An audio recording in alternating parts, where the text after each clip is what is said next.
Bejn l-2020 u l-2024 il-Pulizija Maltija rnexxilha ssolvi kull omiċidju illi seħħ fil-pajjiż. Għall-Assistent Kummissarju Keith Arnaud, dan is-suċċess jirrifletti it-taħriġ intensiv li nataw l-investigaturi kif ukoll il-viżjoni moderna tal-korp.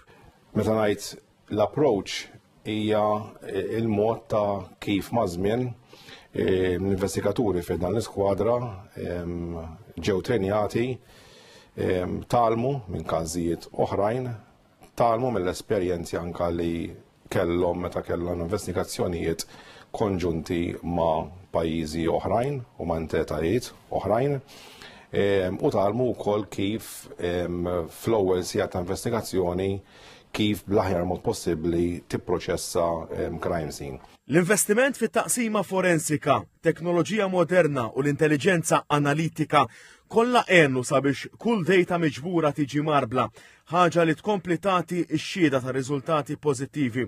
Iżda kien hemm ukoll mumenti fejn ħidmet il-pulizija waslet biex jiġu evitati traċedji illi setgħu kienu akbar. Kellna każijiet f'daw is-snin riċenti fejn minkejja ma kien il-każ ma kienx omiċidju, però l-attakk li kien preparat li jsir fuq proprjetà kien wieħed li kieku seħħ naħseb kienu kien hemm konsegwenzi mhux daqshekk sbieħ.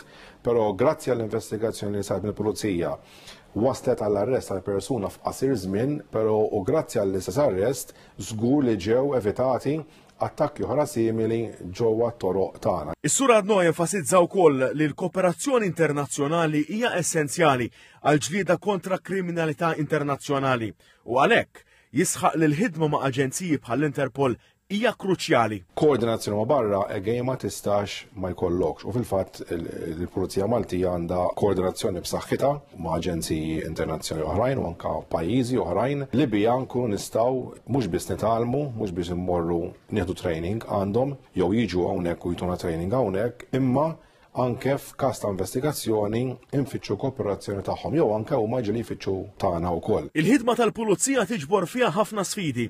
Kull omiċidju jitlob approċċ uniku minn investigazzjoni barra fit-triq għal evidenza delikata miġbura minn xeni tar-reat fuq ġewwa. Fil-fatt, anke fi kliem is-Sur Arnaud, l-ewwel ftit sigħat huma kritiċi qal li kull meta jiġri omiċidju kull minuta hija essenzjali biex tipproċessa u tippreserva kull biċċa evidenza. Fattur li jista' jagħmel id-differenza bejn każ solvut jew wieħed mitluf. Fl-aħħar mill-aħħar itenni li l-għan ewlieni tal-investigaturi jibqa' wieħed ġustizzja mal-vittmi u l-eżiż tagħhom waqt li jassiguraw li l-komunità tkun imħarsa minn kull theddida.